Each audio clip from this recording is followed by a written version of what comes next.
To me, creation is like a beautiful book that we can all read. The more we take care of this book, the more joy it will bring us, and the more it will teach us about the beauty of the Creator.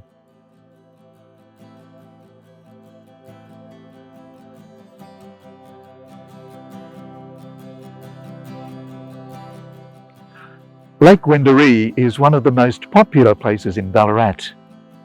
Whether you come here early in the morning or in the middle of the day or in the evening, you'll find people walking or jogging or cycling around the lake, or just sitting and looking.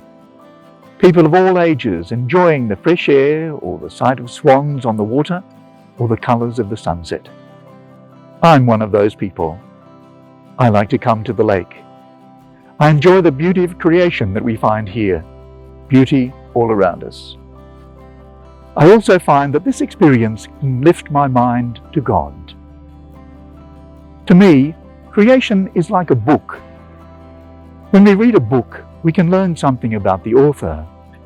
Likewise, when we're in the midst of creation, we can learn something of the Creator.